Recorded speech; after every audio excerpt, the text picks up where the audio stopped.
Hello, Jaleel Nile in he PowerPoint ball done as on Panimo in a PowerPoint Tungah live pe kong lem sam lo mo toi chang chart kong data tung pana chart ki bol ta jong Guan leng mui bun ma mo in a thu be ikwan sang text be ikwan sang line ma be ikwan sang in a number kong to chang in a graph kong chart kong Guan leng mui bun zoi chang in a to jong hi chart a bela pia in data pen excel tung pan in a por ni mo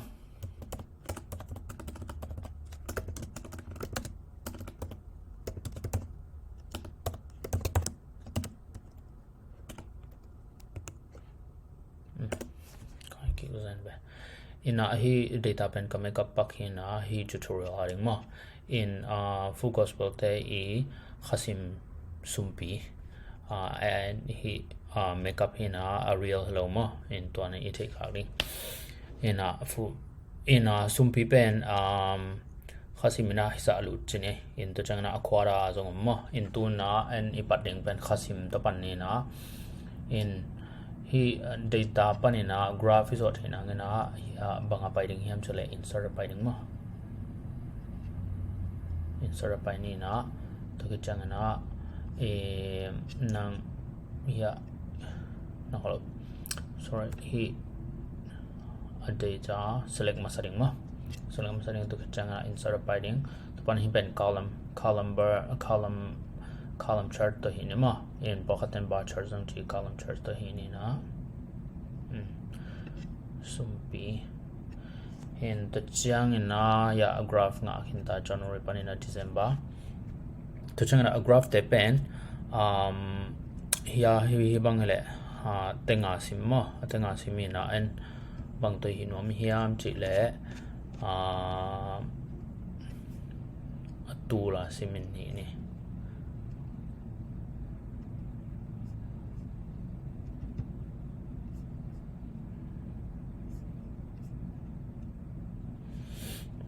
na display unit achi amena mo hi pen atenga jana ma I bem tam lo bem thum atom zoring ina 1000 to ini mo to le tu la simiding ina tu za thum teng thum pa mo chidan to khit chiang ina ya vela ma exist x le y le x title born into chang hi title zong po anima in sign exist vertical y exist po anima y exist pen khasim sumpi to sim chinema to chang ina x exist po la anima x exist pen kal similo na khasim to kichang na title panima title pen full gospel khasim sumpi 2023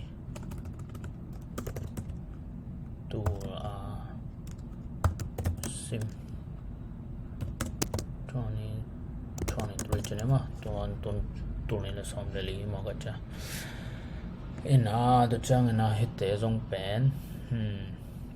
tun aveka tun label mo ya asum phaza dong gong no mi chang na label dong gang ne mo label pen atung gwang ni ya in khakhara pen teng ni le tu som gok tang tu som li chi dan tam pen tu som ni tu teng ni le tu som gen ma in to hin hi pen PowerPoint tunga ko inom leng copy ring mo to ke chang na abai pen chine copy ring na ya special in SGV hoi pen mo alam chi jaw la chen all pen mo to ke chang na adang khat bo screenshot la chen jong thei mo and to pen isat pak SDV version jang la chen lem pen thein ta in to hi pa ke